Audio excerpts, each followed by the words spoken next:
What's up guys, it's your boy Ethan. Hope you're having a great day. Welcome back to the video on the channel, and we are playing Encore's very first tournament today. Nice little Sunday morning, and tournament starts at 11. It's like 10:15 right now, leaving my house, getting out there, doing this for the vlog. I'm interested in seeing what the turnout's gonna be because it is a Sunday. It's the first tournament, but also the Pats play at 1 o'clock, so here, New England, it's Pats Nation out there, and as much as I'd love to watch the Pats dominate the Dolphins, alright, dominate the Dolphins, we're gonna do this because I'm doing it for the vlog. I really also, oh, I dropped my keys. Also, I really want to play this and see how it goes, because tournaments are super fun. I'm gonna punt at least one buy-in for sure. Just picking up my keys right now. I'm gonna punt at least one buy-in. That is like a guaranteed fact. And maybe 2 buy-ins if we're lucky. But this should be fun. We're gonna see how this goes. It's 20-minute levels, so it's kind of gonna feel like a turbo a little bit. And also we're starting with 20K chips, 20K starting stack, all right? I know that now before, unlike last time. So ideally, we'll improve on last video and the last tournament that we played, and we're gonna turn that down, Jesus. But yeah, we're gonna head out there. One thing, I'm gonna try to record as much as I can of the tournament and in Encore. Like I said, I'm not able to record because they already know me and they don't like me, so if I can sneak some footage here and there along the way, I'll try my best with my phone, but probably going to be pretty unlikely. I'll try to check in with you guys during the breaks, the 15-minute breaks that will be going on in between, and go over some hand reviews and kind of just give you guys updates on what's going on. But as much as I'd love to record, I can't. Anyways, let's go to Encore and see what it's like.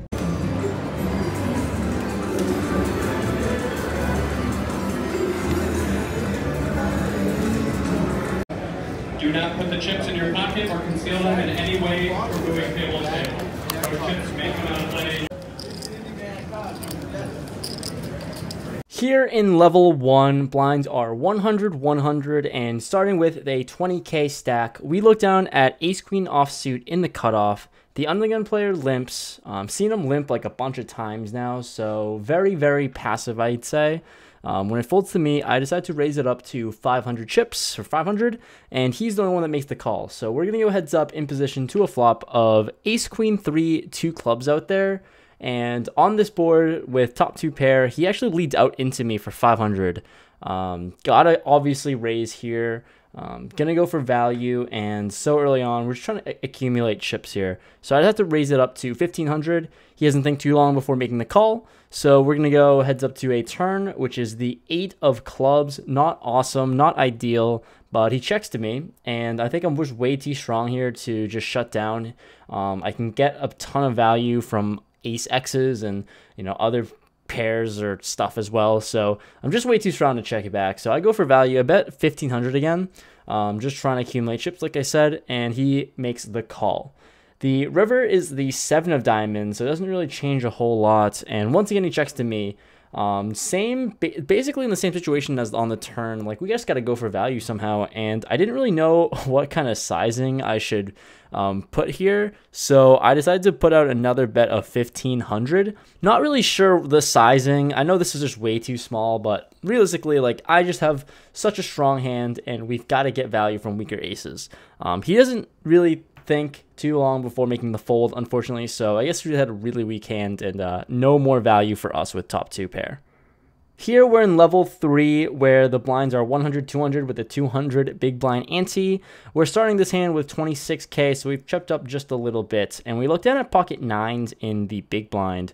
There's 3 limpers to me.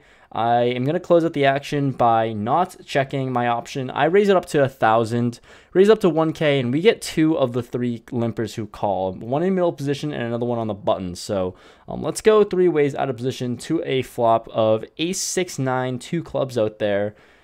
Not the best flop in the world, obviously, but I think it can value from flush draws and stuff like that, although the ace definitely hits a lot of people's limping range this early in the tournament. So regardless, I'm going to go for value. I bet 1200. The middle position player, he's super, super aggro, and he jams for 9,500 total, half of a starting stack. Folds to me. This is just a really weird spot because It's weird mainly because this is like his 4th time jamming his stack now. He's just super aggressive, and I mean the only time that he did show when he jammed, he had pocket kings, so he took that one down. But like I think he can go for a bunch of draws. He's just over jamming a lot, and I mainly have a bluff catcher, but for half my starting stack, it's just way too big of a jam. And it's just, I mean, I could probably just try to find a better spot against him. So I think for a little bit, this is just a weird spot. Like sometimes I can hero this if I have a really good read, but the only read is that he's over jamming a lot, and I can definitely defend this some percentage of the time. But in this instance, I decided to fold. It's just way too big of a sizing. The very next hand, we are in the small blind with pocket kings, and there's 2 limpers to me. A middle position player raises it up to 1,200. Haven't seen him raise at all this tournament yet, so looking at it, kings, we're going to 3-bet this and try to get stacks in right now. Fold to me, I 3-bet to 4K, and folds all the way back to him, and he's the one that makes the calls. So putting on a pretty static range, middling pairs that are lower than kings, hopefully queens or something like that. We can get into a cooler spot. So we go to a flop heads up, which is 3, 5, 6, 2 clubs. Given his static range, I'm putting him on 10s through queens. It's pretty static and narrow. I decided to lead out pretty big to 6K. Just trying to get his whole stack involved and just get the money in now. He doesn't think for too long but for making the fold, so we don't get any more value, but we do chip up a little bit after the last hand, so not too bad. Here in level 4, with the blinds being 200, 300, the 300 big blind ante, we're starting with a 27K stack, and we're on the button with ace-9 of diamonds. There's 3 limpers to me. Ace-9 of diamonds, sure, I can probably limp here, but people are playing way too passive, and we're probably just going to take the more aggro route and hopefully take it down pre or just keep applying pressure. So I'm pretty good candidate to do so. I decided to raise it up to 1,500. Looking back on it, a little bit too small of a sizing, but, you know, that's totally fine. I can definitely have nutted hands here as well. So 2 of the 3 limpers calls, so we're going to go 3 ways to a flop in position of flop comes deuce, 4, 5, 2 hearts out there.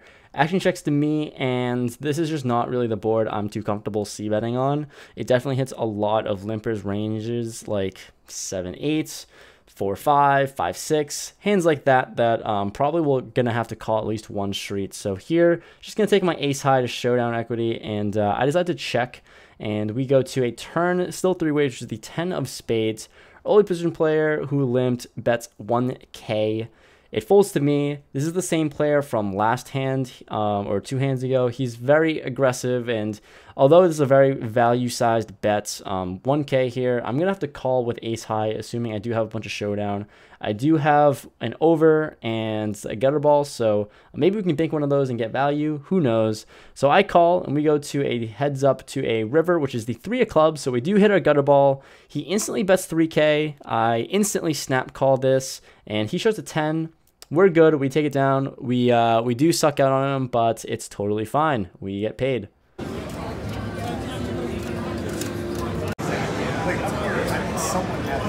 Alright guys, we are on break number 1. I'm using my phone. Don't want to look like I'm recording too much, so sorry for the shitty quality, but break number 1, we played 4 levels now, and I'm sitting with a 36K stack. Not too bad. There's a ton of people here. There's over 300 entrants, so tripled up the guarantee. There's at least 60K in the prize pool, and late reg eggs in 2 hours. So we've got plenty of time to kind of just chill. I've been playing very tight, going with my plan here. I'm actually doing pretty well, 36K, so almost double the starting stack, and we're on a 10-minute break, so gonna do some stuff, gonna go pee, get my notes together, because this video is gonna be interesting. I can't be recording going over any interesting hands live right now unless something like huge happens, so I'm gonna be recording everything from home, unfortunately. I know you guys love like the live atmosphere. As much as I'd love to record hands, it's gonna be tough to do. I just don't want to even just get caught doing it, because there's a ton of people around, and it's fine. I'm not gonna record here. And yeah guys, so we're gonna be grinding out this tournament. Break number 1, let's see what else we can do. We'll run things up. There's tons of action, so much action going on, so I'm excited to see what happens. Huge turnout, and yeah, let's just get back into it. After the break, level 5, pretty boring. Nothing too exciting happened there. I didn't really play too many hands. And we're on to level 6, where the blinds are 300, 600 with a 600 big blind ante, starting this hand with 34K. We're in early position with 4-5 of clubs, and I open things up to 1800. And here, once again, we get 2 callers from the big blind and button. So let's go to a flop of 7, 8, 10 rainbow. Action checks to me here with a pretty gross gutter ball here. I'm not even trying to hit the gutter ball, just trying to c-bet and take this down on a pretty connected board. I decided to c-bet 2500. And 2500 happens, and both players calls. So we're shutting down here. We are not even comfortable with a 6 coming out, because then the 9 gets there. So both players call my $2,500 bet, and not $2,500, 100 chip bet. And we're going to go to a turn 3 ways still, which is the ace of diamonds, brings in a backdoor flush draw. Not the club that we wanted to see. So action checks all the way to the button, who bets 5K. We both quickly fold, and I give up there, obviously. Not going to continue, and he takes it down. Hand after that, we're in level 7 now. Blinds are 400, 800 with an 800 big blind ante. Starting this hand with 30K, and we look down at 6, 7 of hearts, under the gun, +1.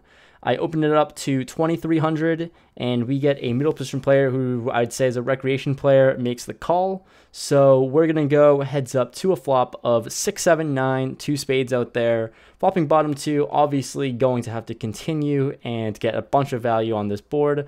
I bet 2500.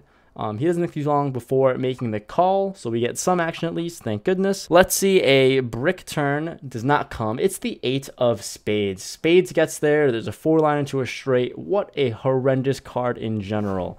So not the card I'm going to ever bet on here. I'm just going to take it to Showdown because it's such a scary board. I check, and he takes this opportunity to bet 6K. Really gross. Not the card I wanted to see, obviously, and he's a little short too. He only has maybe like 8 to 9, maybe 10K behind. So there's really not a whole lot of merit to calling the spots, but just for some reason I went for it. Bottom 2 pair, hopefully maybe hit one of my 4 outs, maybe, who knows. It's kind of gross, but I'd make the call of 6,000, and we're gonna go to a river, which is a complete blank. It's the deuce of diamonds. And I am going to check, just praying he'll check it back. We'll take it to Showdown. He thinks for like maybe 5-10 seconds, and then mucks. He just mucks his hand. He doesn't even he doesn't check. He doesn't do anything. He just mucks. So that's a gift. That is absolutely a gift. Because looking back on it, if he did jam his stack, which is about like 8K, I don't really know what I'd do in that spot. That's really gross, and I just might have to fold. But that was a gift. We take the pot down, and we didn't have to go to Showdown. Return. Button is correct. Return. We are on break number 2 right now, and we're sitting at 40K. So last hand of level 8 that we just went on, I had King Jack in the big blind, and under the gun player opened, min opened to 2K. The stacked blinds are 500, 1K. So he under the gun opened to 2K. The next guy called. And then the next guy in early position, 3-bet to 4K, folds all the way back to me. Really weird stuff. I folded my King Jack offsuits, but ended up would have turned trips with the King, and the guy who 3-bet had 6-4 offsuits. So that's how my table's going so far. There are 450 entrants or something like that. Right now there's 439 entrants. Late reg ends in like 5-6 minutes. So probably gonna hit 450, which is crazy. There's gonna be like 60, 70,000 in the prize pool. So we're gonna see how this goes. There's a ton of people left, and we're sitting at 40K, about 30 bigs going into level 9, and it seems pretty thin. There's a lot of action, things are happening, so we'll see how it goes. The dream's alive. We're on bullet number 1, so I can't ask for anything more. So let's just keep this alive and run things up. After this second break here, we're in level 9 now. Blinds are 600, 1200 with 1200 big blind ante. We're starting this hand with 42K with ace-king offsuit and under the gun +1. We get 1 limper, under the gun player, limps, and I am going to raise it up on a bigger side here to 4,500. Hopefully, we can take down the blinds. We're happy with that. Also get some action. That'd be cool. Only the cutoff makes the call. So let's go heads up to a flop of 6, 8, 9, 2 spades out there. Horrible flop for us. I am still going to c-bet because my c-bet percentage is almost 100%, something I need to work on, but I c-bet 5,500. Hopefully we can just take it down. That absolutely does not happen. He makes the call. So we're going to go heads up to a turn, which is the 4 of spades. It's just not a card I'm comfortable continuing on here. As much as I can barrel just all the way down, it's like, what could he possibly be calling with? And that card is just, it brings in a lot. So I check and he checks it back, which is very interesting. I was expecting him to bet here a lot of the time, but he checked. So we go to a river, which is the Queen of Diamonds, a card that I can rep. Hands that could be checking behind this spot, maybe pocket tens, maybe pocket jacks, and like an ace-9 or 10-9 sort of hand. So this queen here absolutely smashes my range. So I'm going to go and bet big here, repping, I guess, a whole lot of nothing looking back. But I bet 18,000. He makes the call almost, like, not snappy, but he makes it pretty quickly. And he shows king-queen offsuit. And this set me into a world of tilt where he hit his 3-outer on the river. He called on the flop for absolutely no, he called with king high on the flop with nothing, just like no backdoor stuff, just 2 overs. So that one really hurt. Look, hindsight, yes, I can absolutely check this river, but realistically, I was really just more mad that he hit the 3-outer and I lost a shit ton of chips, so that one hurt. After that horrible hand, we are in level 10 now with 800, 1600 blinds, 1600 big blind ante. We've chipped down to 10.2k, and we're just gonna go with whatever hand we have here and shove it all in. So we're in the cutoff, pocket deuces, it's a pair, we're good enough, I'm tilted enough. I think we're gonna have to go with this one. So we had an undergun player who limps, the middle position player raises it up to 3,500 and actions onto me. Here, I'm going with my deuces. I don't have any fold equity, but I think like with my stack size, like I'm just going to hope to see all 5 cards, hit a set, maybe, you know, do something, because I think the undergun player is going to call, and so is the middle position player. So maybe I can triple up here in this spot. Like, regardless, I have a pair. It's fine. I'm ready for this to be over. If I'm going to die, I'll die with deuces. So I jam my stack. We get a big blind who cold calls. Very interesting. The undergun player surprisingly folds and gets out of the way, and the middle position player calls as well. So they're going to go to a flop 3 ways, mainly heads up. I'm trying to build a side pot for them too, but the flop comes jack 4-5 rainbow. Action goes check check, so we're feeling pretty comfortable with that. The turn's an 8. Action once again goes check check, so we're feeling not great, but you know, a little more comfortable. The river is a deuce. Wow, we gotta be good here, right? So what a luck box.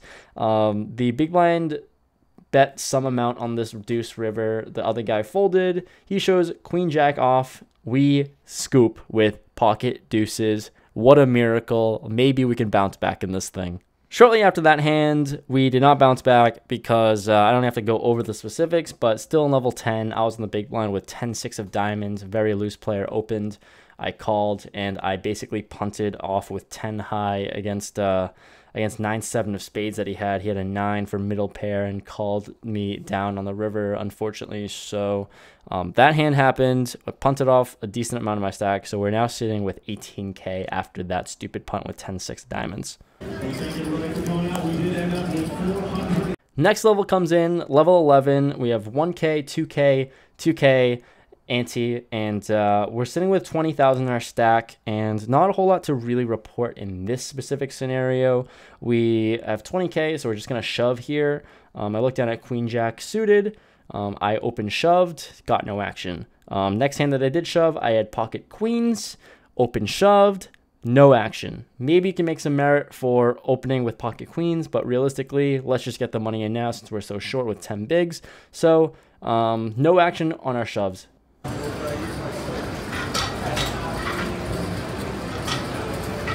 Here talking to you guys, Busto. Last hand I don't even want to report to you guys because it was an absolute punt. I was just like really annoyed. I don't know why. I'm very much in my own head right now, but we'll go over the last hand. Blinds are 1k, 2k with the big blind, 2k ante, and I look down at king 8 of clubs on the big blind. So There are 6 limpers to me, actions onto me with my option. I just check it with king 8. Not too bad of a hand, honestly. So we go 7 ways to a flop of king high, something. It was probably king jack 4. It was actually king jack 4 rainbow. I lead out 8K, half pot bet, and folds all the way back to a late position player who rips it all in and folds to me. I absolutely should get away from this all the time, but I just wanted to gamble. I actually didn't want to gamble. I just wanted to say fuck it and just go with the hand because I'm an idiot. I just knew it was a losing play when I was making it. It's a losing play now. It's unfortunate, especially when he was really strong and wanted to raise pre but didn't. So I call. I had like 20K behind, which is really tough. Really bad call for me because I could get away and find another spot to jam. But regardless, we call with top pair. He shows king queen and the board does not improve us. We lose, and I guess better luck next time. But huge tournament, 450 total entrants, and when I busted there was 240 left, so plenty of playing left to do. I might be a DJ and hop into the 2-2 PLO game. 2 of my buddies are in it. But anyways, this is the vlog. Thanks for watching.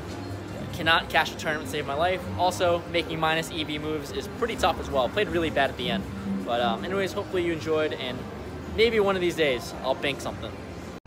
Yo guys, so I ended up playing a little DGen PLO session, some 2-2 PLO. 2 of my buddies were playing. They're kind of big PLO people. Hugh and Alex, shout out to you. But hopped in that game, bought in for 500, out for more than my buy-in. So I was out for 865, so made a profit on the day, which is crazy. Actually, it's crazy. I didn't think that I would actually make a profit enough to cover the buy-in, but turns out I did. We ended up running it up. No hands to really go over, I don't think. I mean, it was pretty standard stuff. Picked up some hands, some pocket pairs and stuff, and ISO'd. Didn't actually ISO. I took aces 6-wayed, and I delayed c-bet on the turn and just took it down and got a guy to fold 2 pair somehow. I don't know. I was running really hot enough for like a stupid idiot like myself to win money in PLO, so pretty good day overall. Solid, booked a net like 115. What's up? You want to be in the vlog? Mid outro. Life, man. Lawson, shout out to you. That's awesome. Appreciate it, man. What'd you do? I don't even know. That was wicked funny. Ran into Lawson. Shout out to you for stopping me and yelling my name over in the middle of the garage. That's awesome. But I don't know where my train of thought was. Yeah, I booked a profit of what, 115 on the day, which is awesome when I play a tournament because I don't win tournaments. I don't cash in tournaments. I'm gonna do a whole end of the year review of how I've done tournament and cash for 2019. When that comes, you'll see how my tournament play is. I haven't cashed. I think I've cashed in 1 legitimate tournament at a casino.